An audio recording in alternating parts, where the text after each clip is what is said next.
Bonjour, bonjour, chers amis d'Espoir TV et bienvenue dans votre live Facebook.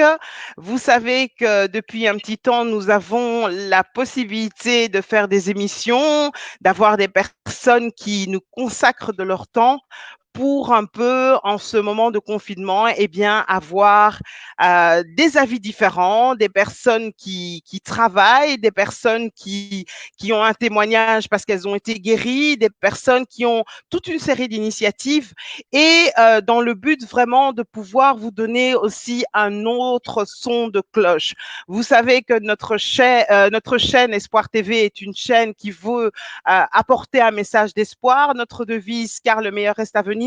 Et donc, malgré ces temps difficiles, nous avons choisi de vous donner une actualité, mais une actualité remplie d'espoir. Alors aujourd'hui, je suis particulièrement heureuse d'accueillir Patricia KBA parce que, eh bien, Patricia va nous donner un peu comme Marie-Claire hier, eh bien, des informations qui vont nous aider à comprendre un peu où nous en sommes, qu'est-ce qu'on est en train de vivre. Elle est infirmière, mais elle est infirmière dans l'unité soins intensifs, unité Covid. Donc, je pense qu'elle va pouvoir vraiment, vraiment nous aider à comprendre. Alors, s'il vous plaît, encore une fois, je vais vous demander de partager l'émission pour que d'autres puissent être informés, avoir des informations d'une professionnelle et comprendre un peu comment les choses vont se passer après aussi, parce qu'on va lui poser la question. D'accord? Bonjour Patricia, merci d'être Oui, là. bonjour Julie, comment va? Mais ça va, c'est plutôt à moi, à toi que je devrais poser la question. Dis-nous un peu, avant de te poser la question de comment tu vas, j'aimerais que tu te présentes. Alors, Patricia Kabea, vue par elle-même, ça donne quoi? Dis-nous. Alors, Patricia Kabea, vue de moi-même. Bon, Patricia, infirmière de profession, mariée à Patrick Kabea et un petit garçon de bientôt 3 ans. J'aime la vie, j'aime vivre, j'aime prendre soin de mon prochain et avant tout, je suis une chrétienne, une fille du Très-Haut. Amen, amen, amen, amen. Alors, Patricia, merci pour cette présentation. Donc, je te pose la question, comment tu vas? On va comprendre après pourquoi je te pose cette question avec insistance. Donc, dis-nous comment tu vas. Moi, ça va super bien, malgré le temps difficile, ça va super bien. Je travaille, comme tu as pu le dire, aux soins intensifs. Et tous les patients que nous avons maintenant sont des patients positifs au Covid. Et c'est vrai que c'est pas facile. C'est pas facile moralement et physiquement, c'est très lourd. Mais moi, ça va. Ça va très bien. Pourquoi? Parce que je puise ma force en Christ. Je puise ma force en Christ. Chaque jour avant d'aller travailler, mon mari me dépose. Dans la voiture, avant d'y aller, on a nos moments de louange. Mon mari proclame des paroles de bénédiction sur moi et Samuel, qui est assis derrière, Wow. prie aussi. Et Patrick m'encourage tout le temps. Et voilà. On a le matériel, peut-être pas assez, on a le matériel pour travailler. Et quel bonheur pour moi de pouvoir prendre soin de ceux qui ont le plus besoin en ce moment ici. J'ai étudié, j'ai acquis une certaine connaissance et je la mets en pratique pour mon semblable. Et donc ça, c'est OK pour moi, c'est parfait pour moi. Et donc oui, tout va bien. Tout va bien pour moi. Waouh, c'est fort. Alors, dis-nous, tu as fait le choix de pouvoir entrer dans cette unité-là, donc soins Exactement. intensifs Covid. Tu as choisi ça. Alors, Exactement. quelles ont été tes motivations? Parce que c'est quand même risqué. On va un peu parler des conditions de travail dans quelques instants, mais c'est risqué. Tu as une famille, tu l'as dit. Qu'est-ce qui t'a motivé malgré tout à braver ces risques et à te dire non, c'est là que je veux aller travailler? Qu'est-ce qui m'a motivée? C'est d'abord un virus qui est connu, mais selon les rapports, etc., et c'est un virus qui a muté. Et donc, tout le monde médical est, entre guillemets, surpris. Et donc, il y a des études en cours, etc. Et moi, j'ai voulu faire partir, donc j'ai voulu être en première ligne pour acquérir une connaissance par rapport au Covid-19 par rapport au traitement, par rapport aux soins nursing, tout simplement. Et donc, c'était ça ma principale motivation. Et moi, mon but d'ici quelques années est de retourner travailler en Afrique. En Afrique, il y a des maladies rares, il y a des conditions de travail qui sont aberrantes, si je peux dire ça comme ça. Ici, on a du matériel et le peu de matériel qu'on a, on se plaint. Mais en Afrique, il n'y a pas tout ça. Les gens, même dans les brousses, les gens tombent malades. Dans les brousses, il n'y a pas de masques FFP2, il n'y a pas de masque FFP3.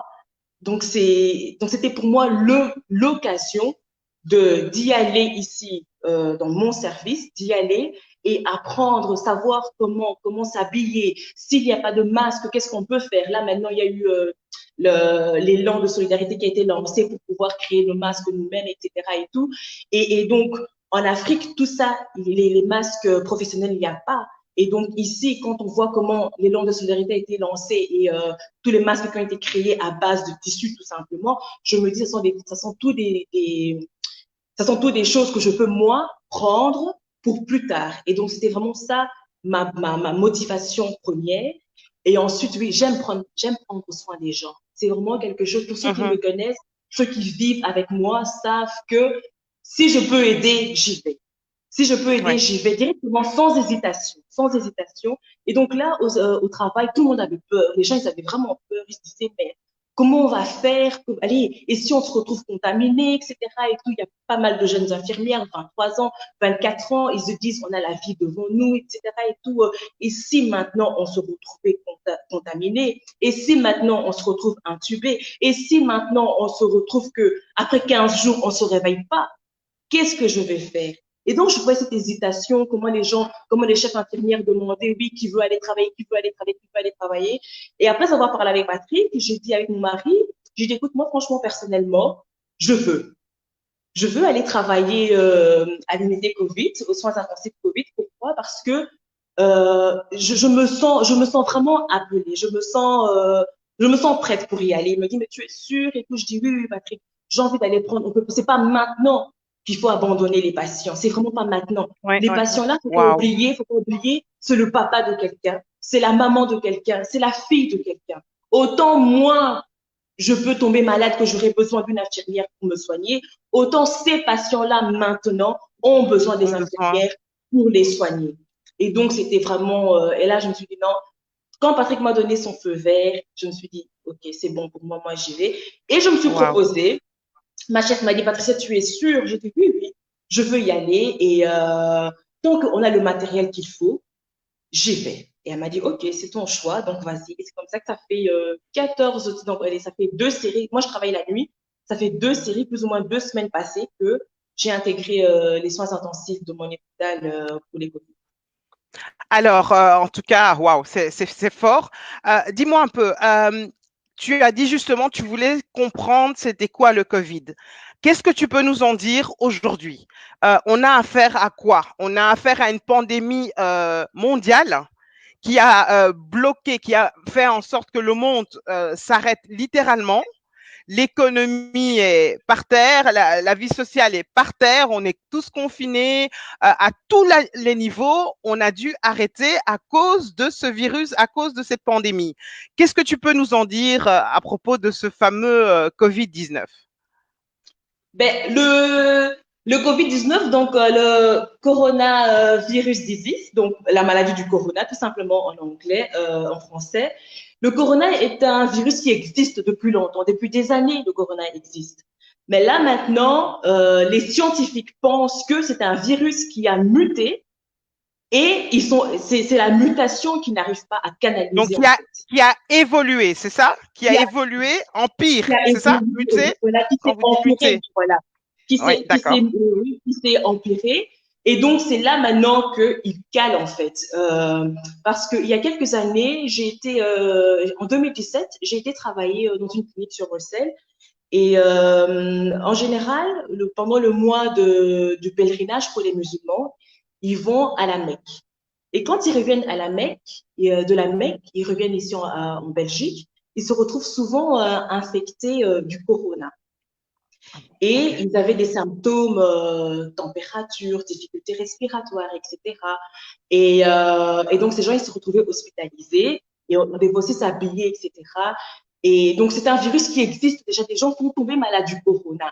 Mais là, maintenant, la particularité du corona ici, c'est que ils ne savent pas comment il fait pour se développer, comment il fait pour se propager aussi vite, comment, comment, euh, comment les gens réagissent, parce que le virus ne s'arrête pas simplement aux poumons, il s'attaque aux organes vitaux également. Il va jusqu'au cœur. Il y a une Wow. infirmière de Genk qui est décédée parce que le coronavirus a atteint son cœur.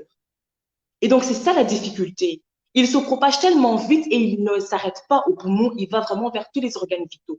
Le cœur, il se retrouve dans le sang, les gens ont des septicémies, et c'est ça la difficulté du Covid Wow. ici, en fait.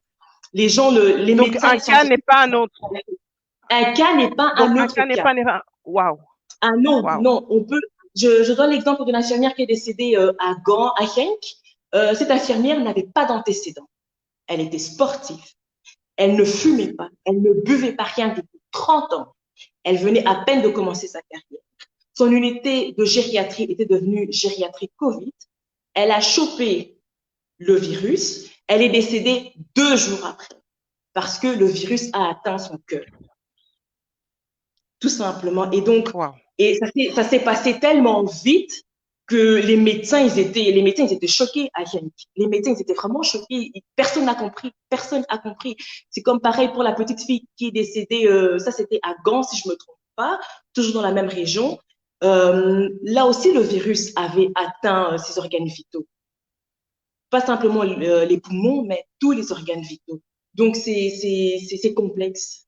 C'est complexe et Et c'est on pour en ça est où que là maintenant? On en est où par rapport à la connaissance de la maladie? On en est où? ben, les Est-ce scientifiques que, est-ce que vous continuent en les savez un peu recherches. mieux? Oui.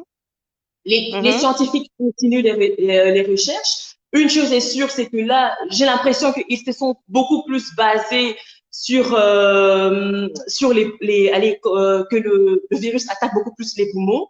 Et ils se sont beaucoup plus basés parce que quand je regarde le traitement, ils reçoivent de l'isomucil, ils reçoivent beaucoup d'aérosols. Ils se sont vraiment basés pour dégager les poumons, pour dégager les voies Mhm. respiratoires. Ils se sont vraiment basés sur ça. Et dernièrement, je lisais un article comme quoi, ici sur Bruxelles, une clinique a utilisé un ECMO pour pouvoir sauver une jeune patiente qui avait été atteinte du Covid, mais le Covid avait également, le virus avait été également jusqu'à son cœur. Et donc, ils ont utilisé un ECMO pour pouvoir la guérir parce qu'elle était encore trop jeune, la patiente.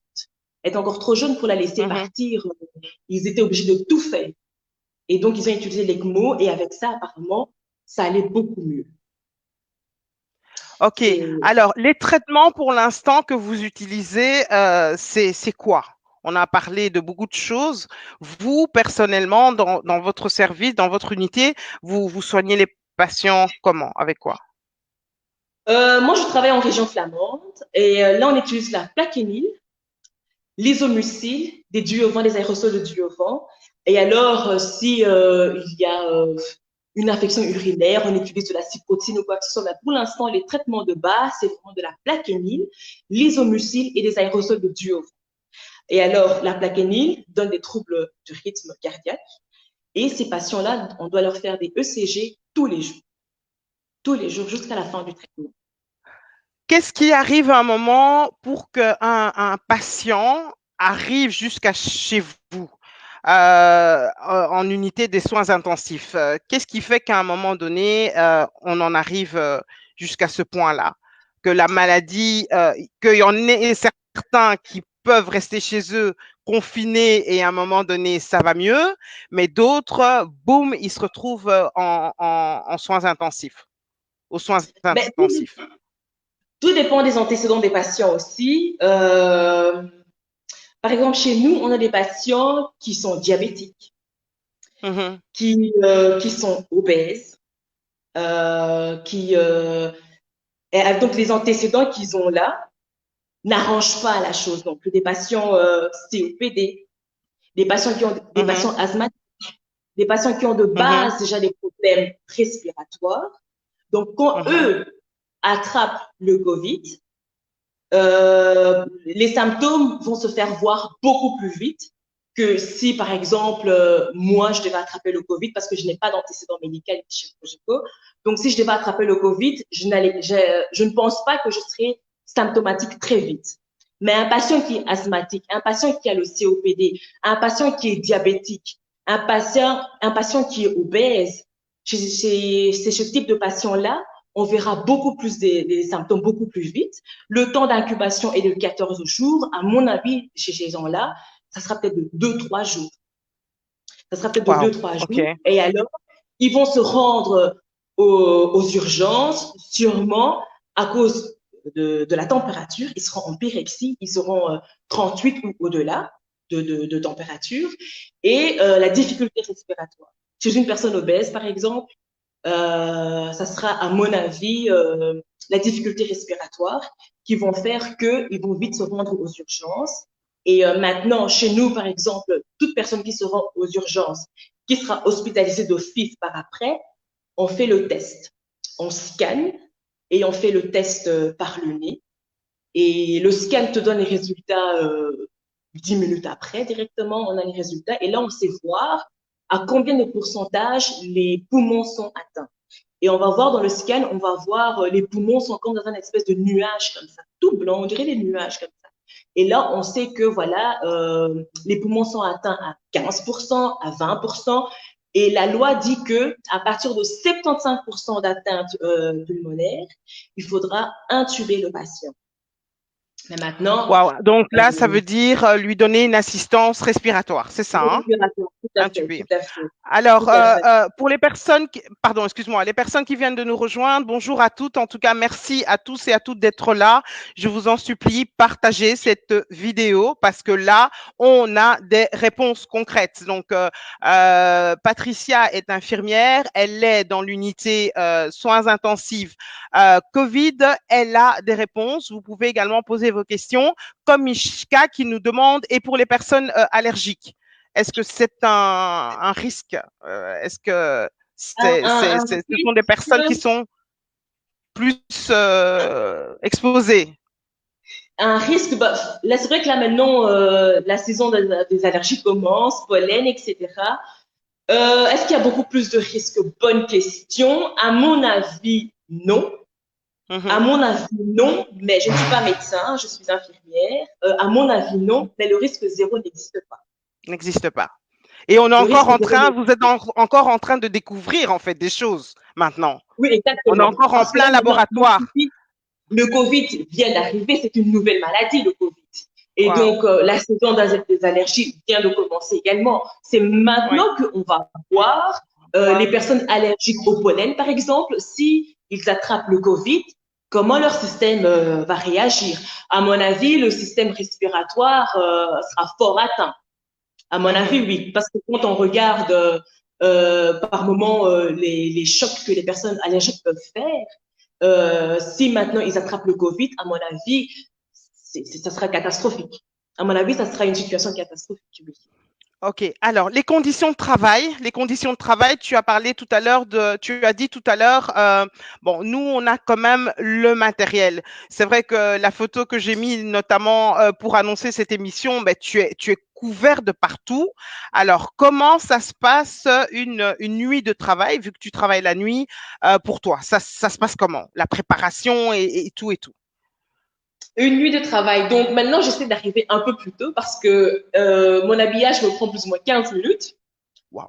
Avant, j'arrivais, je mettais mon uniforme, hop, mon pantalon, ma blouse et puis je partais. Mais là, j'essaie d'arriver vraiment avec 15 minutes d'avance. Donc, je dois mettre une combinaison. J'ai une combinaison à mettre. J'ai des gants que je mets. Les gants que je mets en dessous de ma combinaison arrivent jusque là. Donc, je mets mes 2 gants. Et les gants là seront mes mains. Et par-dessus les gants, je mets encore 3 paires de gants. J'ai une Charlotte. Oui. Wow. Ouais. J'ai une Charlotte que je mets, donc un espèce de bonnet que je mets. Et quand je rentre en chambre, je mets encore le chapeau de ma combinaison. Et par-dessus Non, pas par-dessus. Et puis donc, j'ai mon masque FFP2. Nous, on travaille avec les masques FFP2. Donc, je mets mon masque et par-dessus, je mets un masque chirurgical, le masque bleu qu'on retrouve un peu partout en fait. Et ça, je mets ça pour protéger mon masque FFP2. Et donc, quand je rentre dans une chambre, je mets le masque chirurgical. Avant de ressortir de cette chambre-là, j'enlève mon masque chirurgical, je le jette et ainsi de suite. Donc, à chaque chambre, je change de masque. À mes pieds, j'ai mes baskets et par-dessus, j'ai aussi des protèges chaussures. Waouh. Alors, on nous demande d'expliquer les termes médicaux. Apparemment, tout à l'heure, tu as parlé de ECG, quelque chose comme ça. Tu peux nous expliquer? Électrocardiogramme. Un Ok, d'accord, ECG, merci. Ça c'est m'a une échappé. machine. C'est une machine qu'on met sur les patients avec des électrodes et pour pouvoir lire le rythme cardiaque. D'accord. Alors, tu as été testé. Il y a quelques semaines. Donc, tu as été parmi quand même les personnes du milieu médical qui a été testé rapidement. Par la grâce de Dieu, tu es négative, mais j'imagine qu'il y a des collègues qui sont positifs, qui sont testés positifs. Alors, comment ça se passe pour les collègues qui sont positifs? Alors, pour la petite histoire, moi je suis mobile. Je suis infirmière mobile. Et donc, je me retrouve dans beaucoup de services. J'y vais dans tous les services, en fait. Sauf la pédiatrie, que je n'aime pas, entre guillemets, et la maternité. Euh, et donc, je m'étais retrouvée en gériatrie. Et là, il y avait des patients, selon les collègues, qui étaient hospitalisés. Ça faisait au moins 3 semaines. Ces patients, on trouvait rien, mais ils étaient toujours en pyrexie, température, toussés. On avait fait des tests de grippe qui étaient négatifs. On a fait pas mal d'examens. Tout était toujours négatif. À un moment donné, les infirmières ont commencé à dire il est peut-être grand temps de tester le Covid, de faire le test de Covid, parce que là, on ne trouve rien du tout chez ces patients-là, mais ils sont toujours hospitalisés au niveau traitement, etc. Et on est calé. Que devons-nous faire? Donc ça, c'est les infirmières qui ont proposé ça aux médecins. Et donc, la gériatre, elle s'est dit, OK, ça va. Je me rappelle, c'était un dimanche. Elle a dit, OK, ça va, on va tester les patients. Ils ont testé les patients, on a fait des tests rapides. Et donc, le temps que ça aille au VUB de Bruxelles, et ils sont revenus positifs, ces tests-là. Mais Wow. les 3 semaines que les collègues étaient en contact avec ces patients-là, sans être protégés, sans masque, sans blouse, etc. et tout. Donc, du coup, ça fait que dans ce service-là, il y a eu 4 collègues testés positifs. Et cette maladie, elle est vraiment satanique.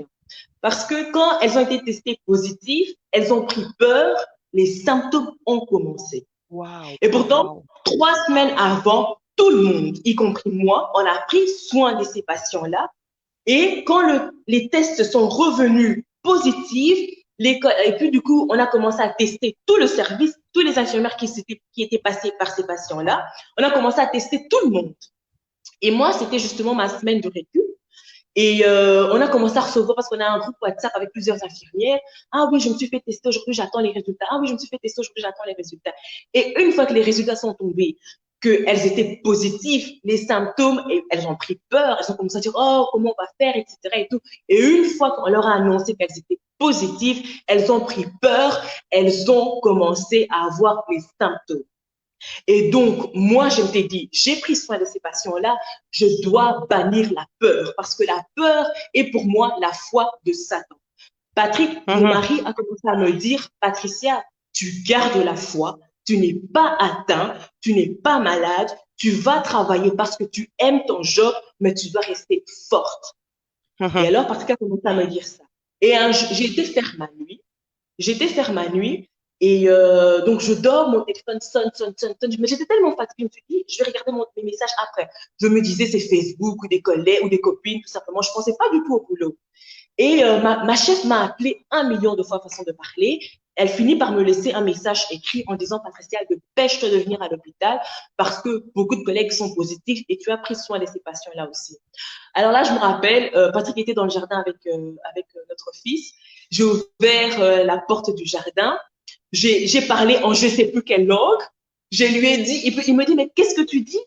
J'ai dit positif. Il me dit, mais tu dis quoi, Patricia? J'étais vraiment bouleversée. Il me dit, mais tu dis quoi? Et puis, attends, je dis, attends, Patrick, là, je crois que je raconte n'importe quoi. Laisse-moi le temps de me calmer et de réaliser ce que je viens de lire. Et après, je te dis quoi. Et puis, il me dit, mais donne-moi ton téléphone, j'y mets ça en néerlandais, tu vas pas comprendre. Et donc, à un moment donné, je me calme, je dis, écoute, Patrick, on me demande de me rendre le plus vite possible à l'hôpital pour que je fasse mon scan. Il y a beaucoup de positifs dans l'hôpital, ma chef me dit. Et puis, il me dit, OK, il n'y a pas de souci, tu te prépares, on y va. Et donc, je me suis préparée, je suis allée dans la voiture, on chantait, on priait, on chantait, on priait, on priait. Et alors, j'arrive, je fais mon scan.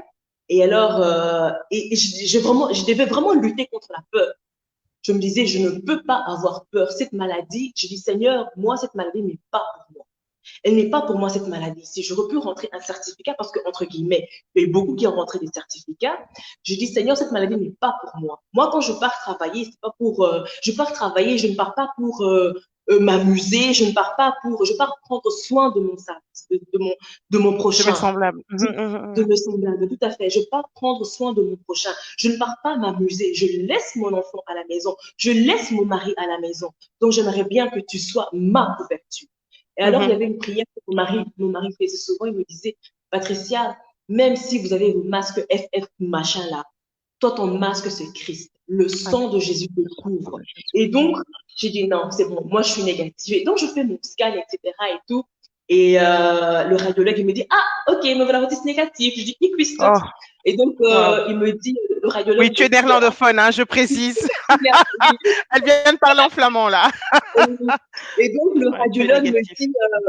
le radiologue me dit, voilà, madame, votre scan est négatif, vous n'êtes pas atteinte. Je dis, ben oui, je savais que je n'étais pas atteinte. Et puis, il me regarde, il rigole, et puis je pars.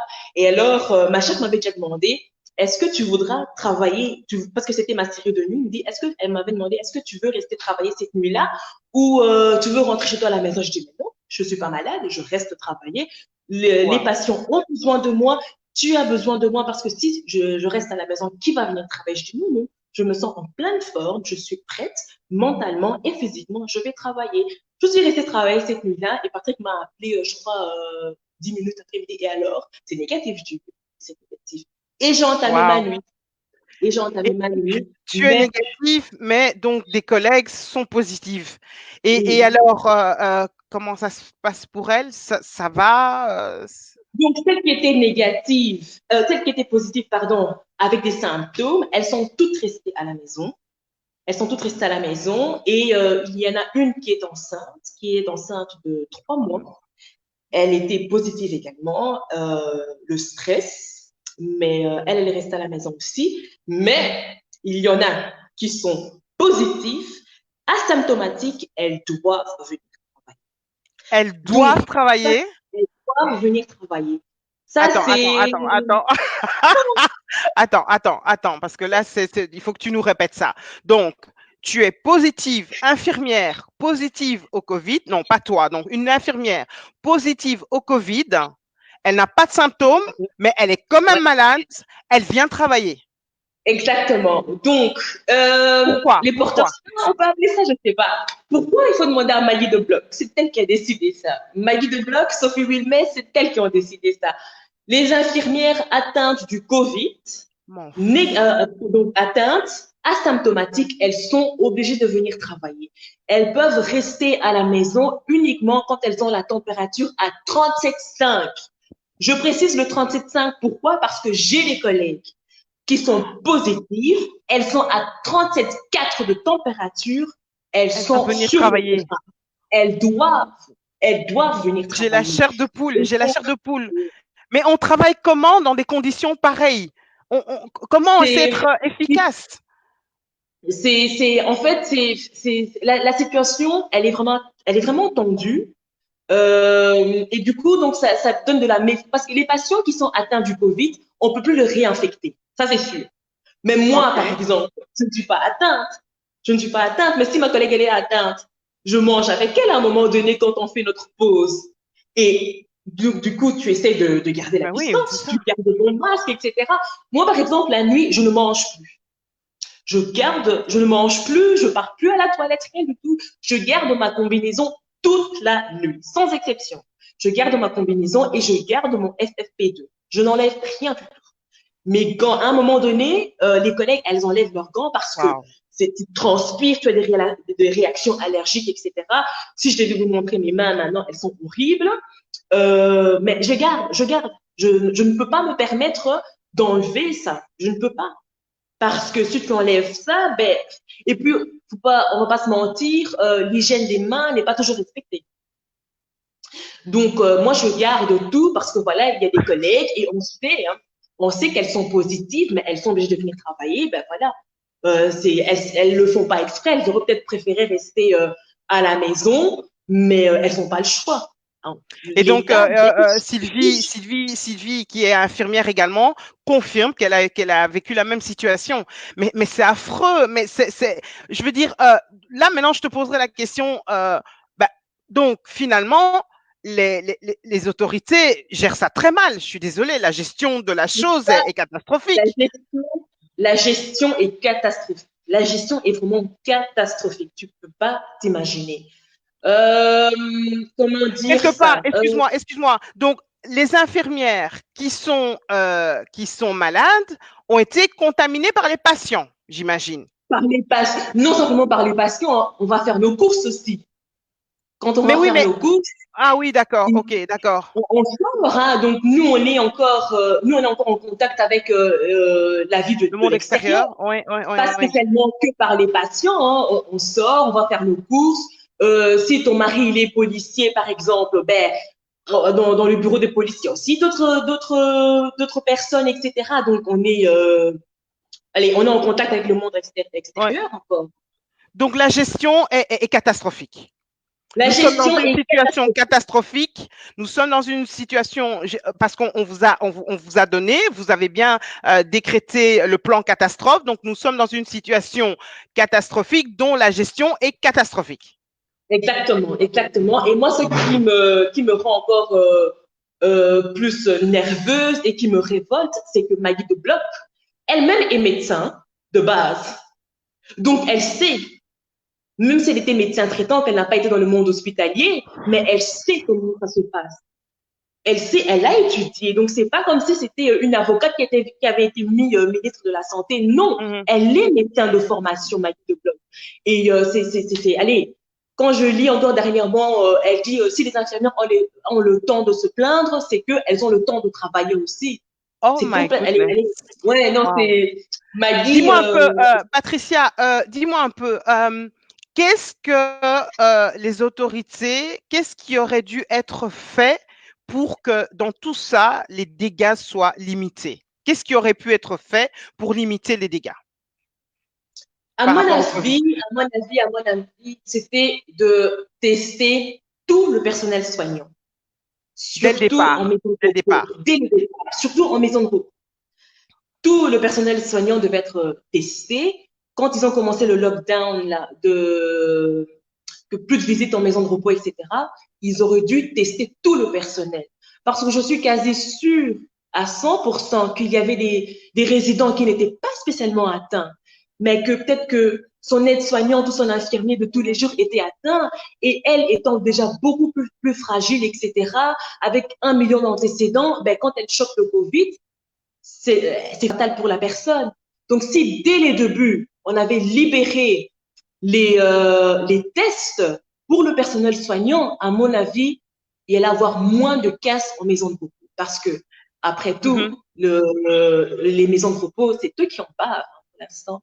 Il y a une maison de Ouais. repos pas très loin de mon boulot, 37 décès. 37 Wow. décès en un mois. Wow. C'est catastrophique. Hein. C'est terrible, on en a parlé hier avec Marie-Claire, c'est terrible. Alors, donc, on nous demande d'être confinés, de rester chez soi. Ouais. Les personnes qui sont malades doivent rester chez elles, mais les Ouais. infirmières qui sont malades doivent quand même aller travailler. C'est quand même Ça, fort, hein? C'est un c'est, non-sens. C'est quand mes même un collègues disent non-sens. c'est purement belge, comme disent mes collègues belges elles-mêmes. Hein. C'est purement belge, mais c'est comme ça. Mais en même temps, déjà, il y a une grosse pénurie d'infirmières. Maintenant, imagine-toi que toutes celles qui sont positives, asymptomatiques, devaient rester à la maison. Il n'y aura plus personne. Hein. Il n'y aura vraiment plus Oui, personne. Et, et rien que chez moi, il y a eu pas mal de certificats rentrés pour burn-out. Un burn-out, on va t'envoyer un médecin de contrôle, il va contrôler ça comment que tu es en dépression. Il n'y a pas de moyen de contrôler ça, hein, donc tu restes à la maison. Hein. Il y a pas mal de certificats de burn-out. On n'a personne, on tourne avec des intérimaires et on n'a pas le choix. On prend tout et n'importe quoi, mais il n'y a pas le choix. Il n'y a pas le choix. Il n'y a pas le choix. Alors, en termes de chiffres, quelques petits chiffres pour qu'on situe bien au niveau des unités Covid que tu m'as expliqué qu'il y en avait trois, hein, trois dans votre hôpital. Tu as quelques chiffres par rapport au nombre de décès. Euh, Mais comment ça se passe un peu? les, les chiffres exacts pour ma clinique, je n'ai pas. Mais Mhm. une chose est sûre, c'est que moi, ce que je vois, c'est, j'ai pas encore vu les guérisons pour l'instant. Depuis Waouh. que j'ai commencé à l'usine, j'ai pas encore vu les guérisons. Je Tu n'ai fait n'as que voir des pas encore catastrophes vu pour de l'instant. guérison. Non, je ne fais Waouh. que voir des catastrophes pour l'instant. Ma première nuit, mes deux premières nuits de travail, j'ai eu quatre décès. Quatre décès. La cinquantaine, donc c'est un peu moins âgé que mes parents. La cinquantaine, sans antécédents aussi. Oh, ma batterie, on a été coupé. Non, c'est pas Patrick, coupé. Allô, allô, allô. On est là. Patrick, Oui, oui, oui. Bon, on va la retrouver dans quelques instants. Oh là là là là. On la retrouve dans quelques instants, j'espère. En tout cas, merci à vous tous qui êtes là. Vraiment désolé pour le petit souci technique, mais on va continuer cette émission. Oui, c'est terrible. C'est vraiment terrible tout ce qu'elle nous raconte. On doit vraiment, vraiment rester très vigilant, très, très vigilant et c'est vraiment terrible. J'allais justement lui poser la question du déconfinement. À mon avis, ça ne sera pas pour tout de suite. Ah, alors, elle va revenir.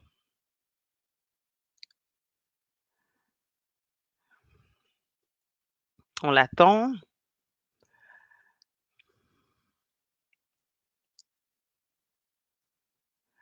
Oui, comme dit Maman Christa, pour le moment, beaucoup de gens ont peur de se rendre à l'hôpital, même même pour un rendez-vous qui n'a rien à voir avec le Covid-19. Ben oui, forcément, si les choses se passent comme elles se passent, on n'a pas trop envie d'y aller, c'est sûr, c'est sûr. Bonjour Lydie Flora, bonjour à tous. Bah, je profitais pour dire bonjour à tout le monde. Bonjour Regit, bonjour, bonjour, bonjour, bonjour Munda, bonjour, bonjour Sylvie, bonjour. En tout cas, merci beaucoup d'être là. Bonjour Mishka, bonjour à tous et à toutes. Bonjour Fabien, merci à tous d'être là. Je suis désolée. Patricia, on était en direct. Elle est en train de nous expliquer un peu comment les choses se passent au niveau de l'unité donc Covid où elle travaille. Donc, elle est aux soins intensifs. Elle est aux soins intensifs et donc elle est en train de nous expliquer un peu comment les choses se passent. Et bon, elle a eu un petit souci de batterie. Donc, ça, ce sont les aléas du direct. Ça se passe comme ça quand on est en direct, mais je pense qu'on va la retrouver dans quelques instants pour continuer cette émission qui, je pense, est fondamentale et très importante. Bon, elle nous a déjà appris pas mal de choses, mais je pense qu'il y a encore certaines choses qu'elle pourra nous préciser et notamment nous parler un peu de l'après tout ça, quoi. L'après tout ça, on est en train de nous parler d'un confinement, un déconfinement à partir du 3 mai.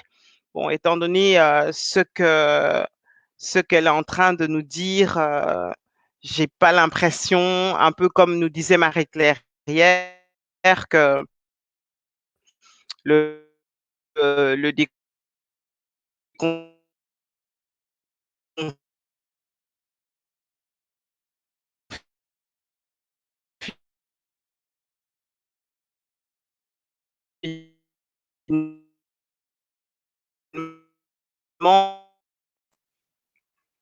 Alors, ma connexion aussi, comme par hasard, commence à bugger. Les intercesseurs, s'il vous plaît, soyez là parce que je pense qu'on parle de choses importantes. On parle de choses importantes qui ne plaisent pas à tout le monde. Ah, elle est en train de revenir. Voilà, elle est là. Je me suis Allô, allô? levée comme une blédarde. Allô? Je me suis levée Il comme n'y a une pas de blédarde. souci.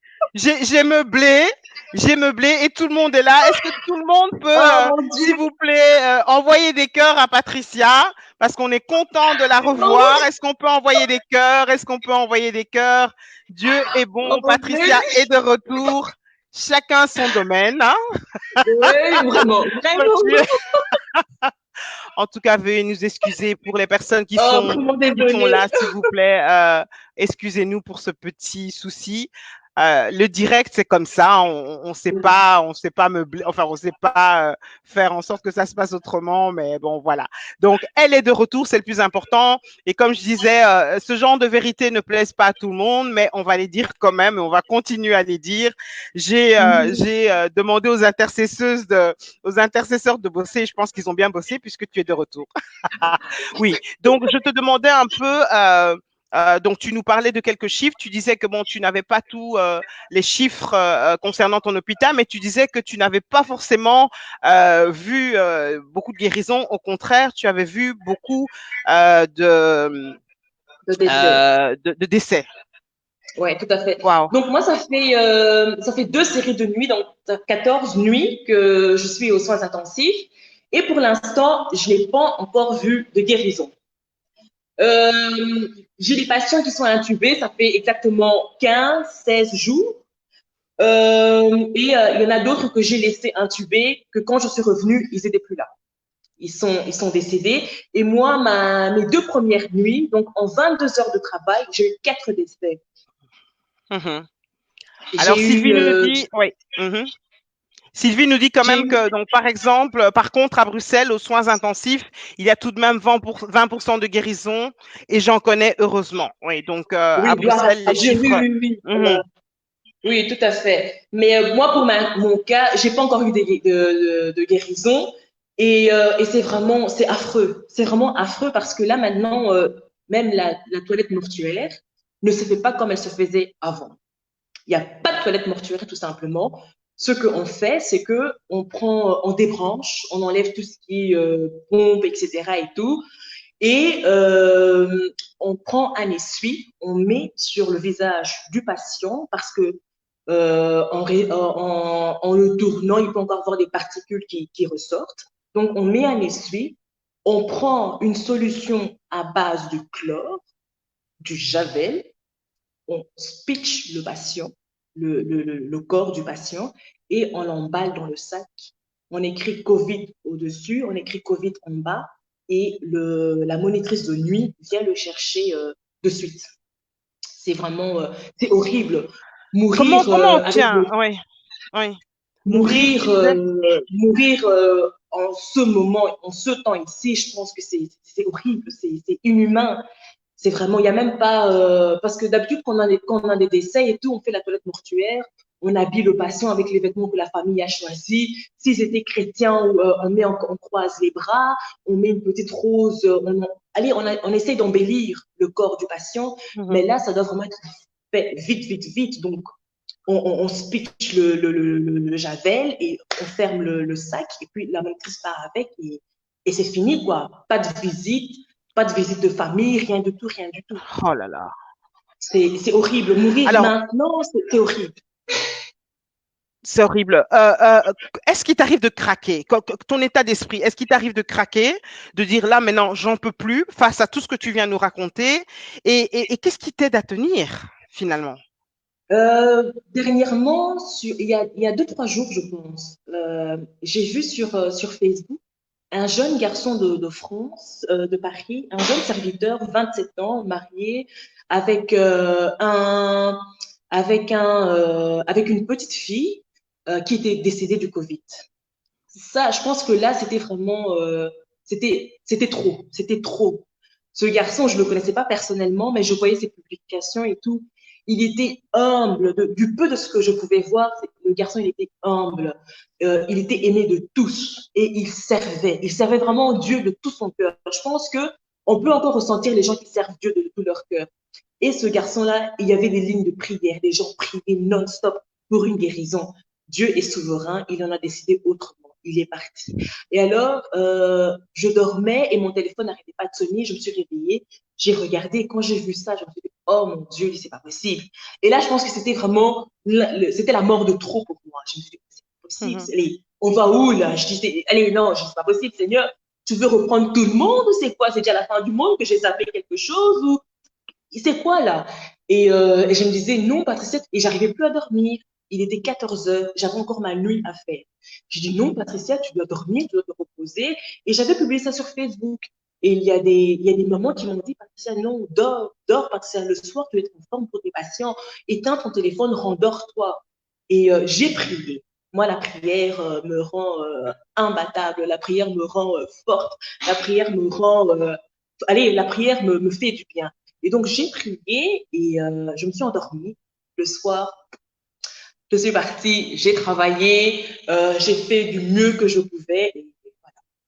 Je tiens, jusqu'à présent, je tiens encore. Donc, la prière, moi, Alors, pour moi, c'est la prière. heureusement en tout cas. Alors, le déconfinement, après tout ce que tu nous as dit, je ne sais même pas si tu envisages un déconfinement, en tout cas, en ce qui te concerne. En tout cas, avant de parler du confinement, j'ai vraiment à cœur de remercier une fois encore tout le personnel médical pour ce que vous faites, toutes les personnes qui sont dans le secteur de près ou de loin, qui ont affaire à cette maladie de près ou de loin, qui est en première ligne. En tout cas, merci, merci. Vous qui nous suivez, merci pour tout ce que vous faites. Un hommage particulier également au docteur Louchnikou qui nous a quittés, un grand médecin, un éminent chirurgien orthopédiste qui a travaillé jusqu'au bout, qui nous a quittés. Merci en tout cas pour tout ce que vous faites. Merci beaucoup et que vraiment le Seigneur vous garde. Alors, par rapport à ça, je ne sais pas si tu as vu cette fameuse campagne de gens qui sont en train de dire qu'il faut arrêter d'applaudir les membres du personnel de santé parce qu'ils sont en train de tuer les gens, ils sont en train de tuer les Noirs. Tu as envie de répondre quoi là, à toi, à ça? J'ai vu plusieurs trucs comme ça. Tuer les Noirs, ça, je ne pense pas. Il faut savoir que, et j'ai déjà assisté à ces réunions-là, une fois qu'on a 60 ans, antécédent ou pas d'antécédent, quand on a atteint du Covid, on te colle un code. Le code réanimation ou pas. Ça, c'est d'autres le disent ouvertement, d'autres ne le disent pas. Mais une fois 60 ans, si tu te retrouves hospitalisé, tu es en code 1. Do not reanimate. Donc, on ne te Wow. réanime plus. Ça, c'est sûr. Une fois 60 ans, c'est sûr. Et donc, c'est valable pour les Noirs, les Chinois, les Bleus, les Jaunes. C'est valable pour tout le monde. Pour tout le monde, tout le monde, tout le monde. Moi, je travaille en région flamande et il n'y a pas beaucoup de Noirs hospitalisés aux soins intensifs chez Wow. moi. J'ai eu un seul Noir depuis le début et tout le reste, c'est des Blancs, des Flamands. Et eux aussi ont le code 1, do not reanimate. 60 ans et même 58 ans avec 1 million d'antécédents, on te colle le code do not reanimate. Est-ce qu'on Wow. tue ils doivent faire le choix maintenant. C'est une place pour un jeune, si je peux dire ça comme ça, parce que j'ai Ouais. fait les urgences aussi. J'ai fait les urgences aussi à un moment donné quand ils avaient plus besoin, il y avait beaucoup de malades. J'ai dû aller aider aux urgences aussi. Et donc, quand je voyais les patients arriver, qu'ils étaient positive ou qu'il y avait une suspicion, mais que la suspicion était déjà confirmée parce que leur état en disait beaucoup plus, on leur collait directement le code not reanimated parce que si eux devaient être hospitalisés aux soins intensifs, c'est une place d'un jeune qui a encore l'avenir, entre guillemets, devant lui. Donc, ils doivent faire les choix. Les médecins n'ont pas le choix maintenant que de faire des choix euh, que de faire le. Je suis en train de lire en même temps, Oui, pardon. ne lis pas, c'est moi qui vais lire. Oui, oui. Et donc, les médecins n'ont pas le choix que de choisir entre une personne un peu plus âgée ou un jeune qui a encore la vie devant lui. Donc ça, c'est Oh, tuer les Noirs, je ne pense pas. Je ne pense pas. Personnellement, je ne pense pas. Maintenant, c'est vrai que peut-être en Italie, avec le racisme, etc. et tout, on peut dire que oui, ils le font exprès pour éliminer les Noirs. Ça, j'en sais rien. Mais ici, en Belgique, là où moi je travaille, j'ai fait les urgences aussi. Les patients de plus de 60 ans ou 60 ans avec beaucoup d'antécédents, etc., on leur colle directement le code Do Not Reanimated. wow. Ça, c'est sûr. Ouais. Et comme dit Sylvie, en tout cas, selon les hôpitaux, il y a des critères de priorité. Alors, le déconfinement, alors, on parle d'un. Oui, là, il y a Molicho qui dit: je travaille dans une unité Covid-19 et Dieu merci, nous avons des guérisons. Aujourd'hui, une maman congolaise de retour de l'USI ne pouvait être calmée que par les cantiques, en particulier le Dieu Tout-Puissant qu'elle entonnait elle-même. Gloire à Dieu. Waouh, magnifique témoignage. Merci en tout cas, Molicho, ça fait du bien. Alors, le déconfinement, le 22, on va prendre encore 5 minutes. Le déconfinement, le 3 mai. Qu'est-ce que tu en penses, toi? Est-ce que c'est possible, pas possible? Envoyer ses enfants à l'école, continuer à vivre comme si de rien n'était, enfin, recommencer à vivre comme si de rien n'était, aller au magasin, se balader, aller travailler, se faire la bise, etc. Est-ce que tu crois que c'est possible? Ben, on n'aura pas le choix. On va aller, rien que pour relancer l'économie, il n'y aura pas le choix. On va devoir revivre normalement, entre guillemets, même si c'est sûr qu'il y aura un avant et un après Covid. Mais pour mon fils, c'est sûr que cette année, il n'ira plus à l'école. Ça, c'est moi personnellement.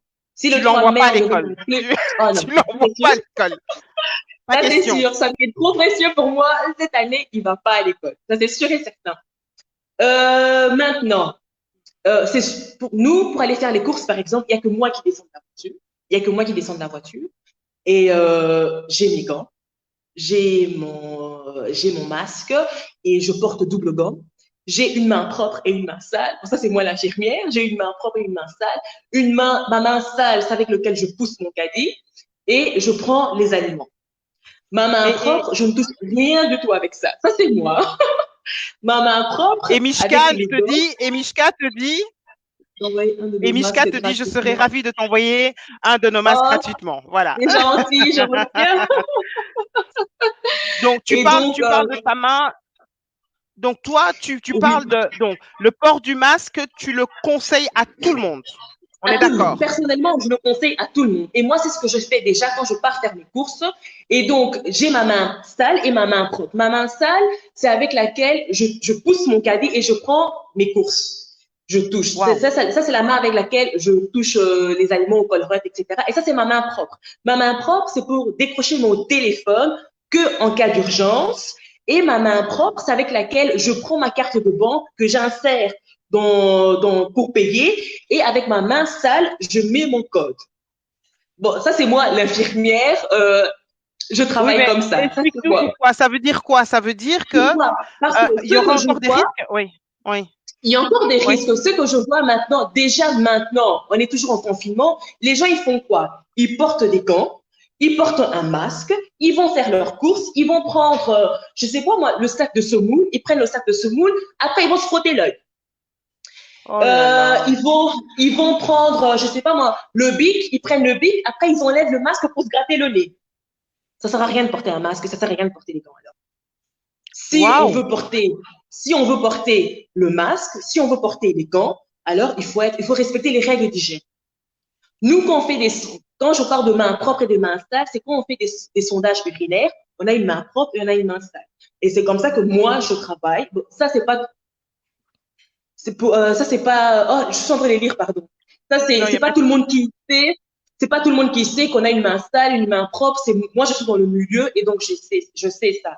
Mais il faut arrêter ça. Quand on va faire ses courses, faut pas, avec la même main laquelle on prend nos courses, faut pas, avec cette main-là, encore aller se gratter le visage ou décrocher son téléphone en sachant que le virus survit sur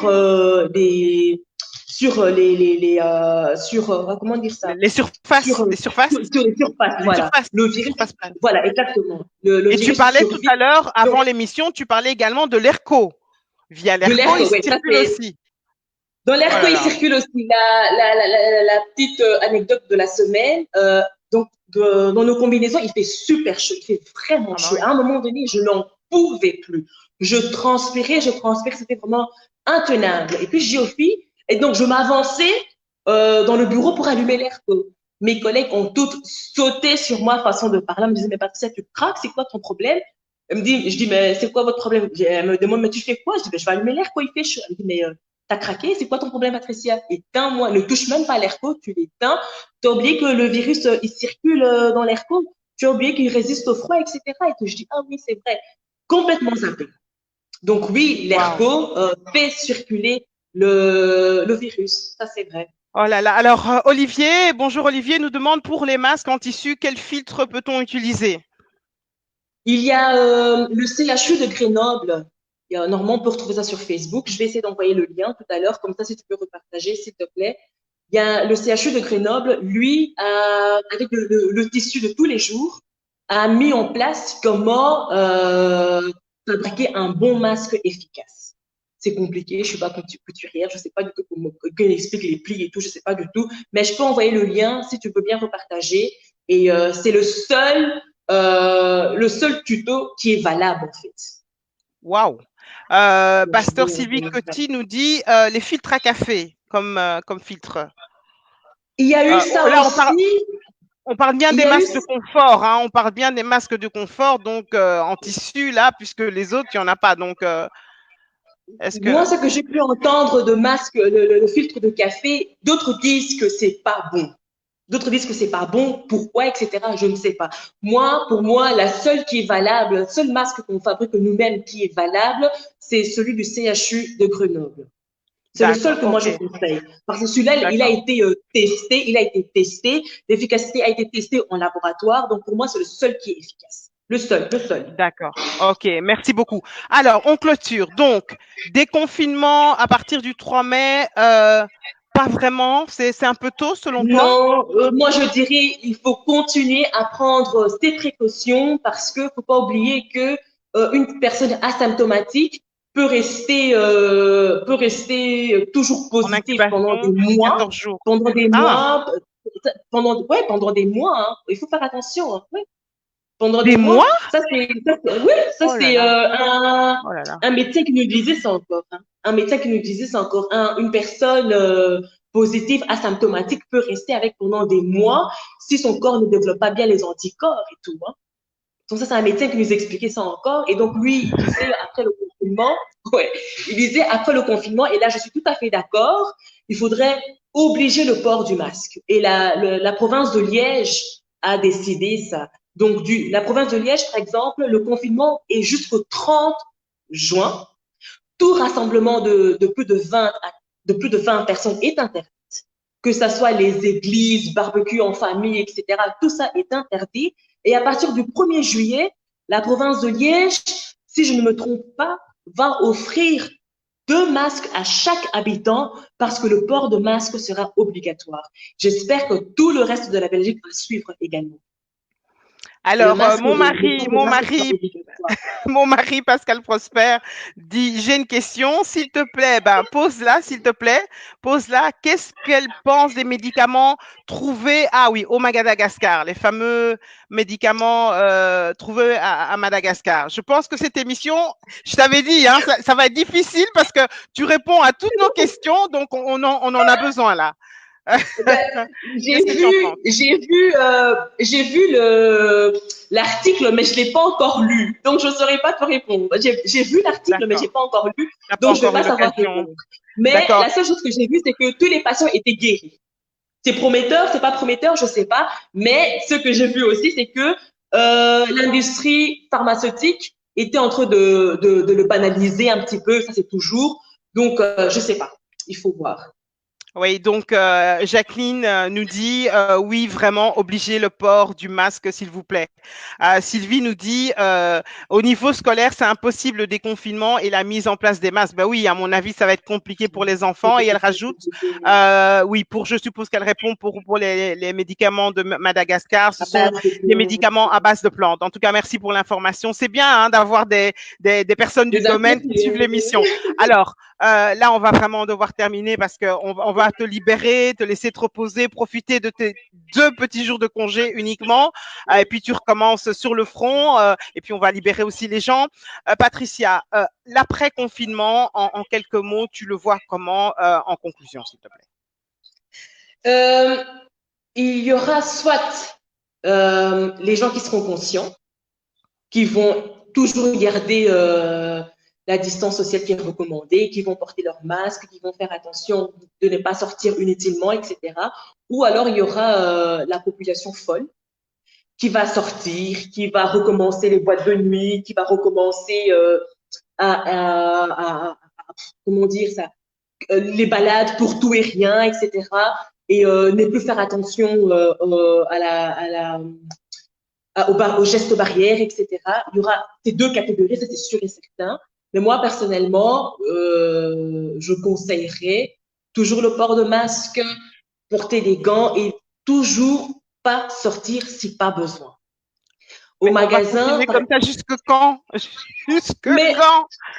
jusqu'à ce que le virus sera éradiqué, mais elle sera jamais éradiquée, mais au moins, là on est dans un premier temps, là. Au moins jusque septembre, faire attention. Au moins jusque septembre, franchement, faire attention. Et puis, même après septembre, parce que là maintenant, en Chine, par exemple, il y a de nouveaux cas de Covid hein, en Chine. Et pourtant, ils avaient annoncé une guérison totale. Il y a de nouveaux cas de Covid. Donc, je pense qu'à mon avis, il faudra vraiment faire attention jusque septembre. Et puis, une fois que l'espace Schengen sera ouvert, il y aura des gens qui vont voyager. Si par exemple, ils se retrouvent de nouveau en Chine, les Chinois n'ont jamais été honnêtes, ils ne donnent pas leurs chiffres tout à fait. Et s'il y a encore des cas là-bas? Donc, à mon avis, il faudra faut vraiment faire attention et toujours respecter les gestes barrières et pas sortir si pas besoin. Vraiment Donc, pour ça. Et chez finalement nous, mhm, Chez nous, mettre par, un chez nous, prêt, par exemple, oui. il y a que moi qui sors, il y a que moi qui va dans les magasins pour faire les courses. Patrick n'y va pas, Samuel n'y va pas non plus, il reste dans la voiture. Et Patrick aussi, mais il y a que moi qui sors, il y a que moi qui rentre dans le magasin, je fais les courses. Et essayer de garder ça, pas une fois Patrick, pas une fois Patrick, une fois moi, non. Il y a que moi qui sors Waouh. de la voiture, je me retrouve au Colruyt, je fais les courses et je reviens. Et nous, quand on revient avec les courses, on les laisse dans le garage. On les laisse respirer. Si j'ai pas le temps de nettoyer les courses directement, on les laisse dans le garage. Normalement, on a conseillé 3 heures, mais moi, je crois que je fais les courses après ma nuit et ça reste là jusqu'à 19 heures, je crois qu'on s'en parler. Et Et donc c'est là là, tout simplement qu'on mange. c'est pas de la paranoïa, c'est de la précaution. C'est de la C'est précaution, le non, c'est pas de la minimum, paranoïa. c'est vraiment le minimum de précaution qu'il faut prendre. C'est le minimum de précaution, tout à fait. Donc Parce qu'il ne faut pas tout oublier, il y a des ça, gens qui éternuent encore. Il y a des gens qui ouais, éternuent ouais. comme ça, qui ne mettent pas le coude, qui ne mettent pas la main. Il y a des gens, Wow. oui, non, c'est comme si les gens sont inconscients, en fait. Ok. Donc tout ça derrière nous, c'est pas tout de suite quoi. On a une bonne petite année avant de pouvoir faire un vrai ouf finalement. Il y a des médecins qui disent même que le Covid va revenir l'année prochaine pour l'hiver. Je ne sais pas si vous avez suivi ça aussi. Donc le Covid, je ne pense pas Que que ça va faire partie du quotidien comme la grippe. Hein. La grippe saisonnière, ça va faire partie. Ça va faire partie du quotidien. Ok. En tout cas, c'est le mot de la fin. Tu crois qu'on peut encore avoir affaire à pire que le Covid? C'est possible qu'il y ait pire que ça comme maladie? Oui. La Bible en parle. Hein. Ça, c'est pour nous les chrétiens. La Bible en parle. Hein. Il y aura des guerres, il y aura Non, des non, mais je veux dire en maladies. termes de maladie, est-ce qu'on peut avoir pire que ce virus-là? Encore Je plus pense que virulent, oui. virulent? Personnellement, oui. Personnellement, oui. Waouh. Ok. Personnellement, oui. Ok. Parce que, ouais. Ok. Ok, ben écoute, en tout cas, merci. Bon, tu l'as dit tout à l'heure, et je pense que c'est le plus important, c'est que tu es chrétienne et que voilà, c'est ça qui te donne la force et que bon, voilà, le meilleur reste à venir quoi qu'il arrive parce que nous avons la foi. Mais tout ce que tu nous disais là, c'est le principe de précaution. Faire attention, être Exactement. conscient que la situation, elle est quand même grave. C'est Oui, ça tout que à tu fait, veux tout dire à fait. surtout? Et, tout à fait. Et alors, ça c'est particulièrement pour les chrétiens, si je peux me permettre. Euh, la science, c'est Dieu qui a donné l'intelligence aux médecins. C'est Dieu qui a donné l'intelligence aux médecins. Et donc, quand les médecins nous conseillent de respecter les gestes barrières, nous conseillent le confinement, etc., c'est pas, allez, comment dire ça, c'est pas C'est qu'ils pas ont, anodin, c'est pas envie de anodin. nous, Ouais, oui, c'est pas anodin, ouais. non. C'est Dieu qui leur a donné cette intelligence-là et donc on doit respecter ça. C'est vrai que Dieu protège, mais nous, on doit aussi faire notre part. On doit aussi faire notre part. Je dis ça pourquoi? Parce que je pense que tout le monde a suivi. Moi, j'ai ma belle-sœur qui vit à Liège. Le bourgmestre leur a Oui. écrit personnellement un courrier leur demandant de ne pas se rendre au lieu de culte parce que à Liège, là-bas, malheureusement, il y a eu des églises clandestines, si je peux dire ça comme ça, et les soins intensifs ont été remplis des personnes, Mhm. des Africains en fait. Et tout ça pourquoi ils ont été priés, ils se sont retrouvés ensemble pour prier. Est-ce que là, Dieu ne les a pas protégés? Non, Mhm. à un moment donné, il faut arrêter. Dieu protège, c'est sûr et certain, mais l'intelligence donnée aux scientifiques, c'est Dieu lui-même. Et donc, il faut respecter quand ils disent qu'il faut se laver les mains. S'il ne fallait pas respecter tout ça, alors ne nous brossons plus les dents, on se lave plus, on mange plus, parce que voilà, Dieu va nous nourrir, Dieu va descendre nous brosser les dents, etc. Ouais. Allons-y jusqu'au bout. Non, non, non, non. Il faut respecter le confinement. Les églises, on a dit pas plus de, surtout par rapport à Liège, on a dit pas plus de 20 personnes Bah, jusque justement, la le question était 30 posée. juin. La question est posée aussi et pour les églises. Et pour les églises, bah voilà, c'est pas pour tout de Ah suite, ben hein, à mon voilà. Et avis. là, je suis très sévère par rapport à ça. Pour ceux qui me connaissent, de dire que j'exagère, mais non, à un moment donné, il faut arrêter. Dieu a donné l'intelligence aux médecins. Cette même intelligence-là nous demande de rester à la maison, de respecter les gestes barrières. Il faut respecter ça. Liège a décrété le confinement jusqu'au 30 juin. Merci de bien respecter ça. La preuve en est que ils n'ont pas respecté le confinement. Aux soins intensifs de Liège, il y a eu beaucoup d'Africains hospitalisés et même des décès. Est-ce que Dieu n'a pas protégé? Non. Arrêtez de faire passer Dieu pour un imbécile. Arrêtez de faire passer Dieu pour un, je sais, un moins, oui, un imbécile tout simplement. Respectons le confinement. C'est valable pour les chrétiens et pour les non-chrétiens. Il y a Wow. eu beaucoup de décès dans le monde. Il y a eu beaucoup de décès dans le monde des chrétiens parce qu'ils n'ont pas respecté tout simplement. Alors, à un moment Wow. donné, il faut arrêter. On respecte, c'est valable pour tout le monde. Si ton église rouvre avant le 3 mai, par exemple, n'y va pas. N'y va pas. Même si tu es à la Wow. louange, même si tu es à l'intercession, oh Dieu va te punir, oh Dieu va te faire je sais pas quoi. Non, non, non, non, non, non, non. N'y va pas. Le confinement est valable jusqu'au 3. Et même après le 3 là, personnellement, je ne pense pas que même ici à Bruxelles, on va laisser les gens se rassembler encore à 20, à 30. Non, je ne crois pas. Et donc, tout ça, il faudra respecter. Il faudra respecter, c'est valable pour tout le monde, pour les chrétiens et pour les non-chrétiens. En tout cas, merci, le message est passé. Merci, merci d'avoir été là pendant près d'une heure. Mais je pense que c'était important que tu nous donnes toutes ces informations. Merci à vous tous qui avez interagi, qui avez participé à cette émission. Je pense que là, c'est le cœur de la femme qui tous les jours voit des personnes dans un état désastreux qui a parlé, des morts et des morts que tu vois. Et donc, je pense que c'était important d'avoir un peu cette sonnette d'alarme parce que nous, on voit ça un peu de loin, mais toi qui côtoies cette maladie, puisque tu es aux soins intensifs Covid, tous les jours depuis quelques semaines. Je pense qu'il était important d'avoir ton témoignage. Merci beaucoup, Patricia. Bonne continuation. Je demande à toutes les personnes qui sont là, en tout cas, de prier, prier, prier pour elle et pour ses collègues et pour tous ceux qui sont dans ce domaine parce qu'on l'a compris, c'est très, très, très sérieux, comme dirait mon mari. En tout cas, que Dieu bénisse ta maison, ta famille, ton fils, ton mari. Merci beaucoup. Prends soin de toi, prenez soin de vous et comme l'a dit Patricia encore aujourd'hui, restez chez vous, restons à la maison. C'est la chose la plus importante à faire pour l'instant. On se retrouve vendredi avec un témoignage d'une personne qui a été en Suisse guérie du Covid. Elle va nous raconter son témoignage. Merci beaucoup, Patricia. À bientôt. Au revoir tout le monde. Merci pour votre présence. Pardon pour les petits soucis techniques indépendamment de notre volonté. Bye bye. Bye.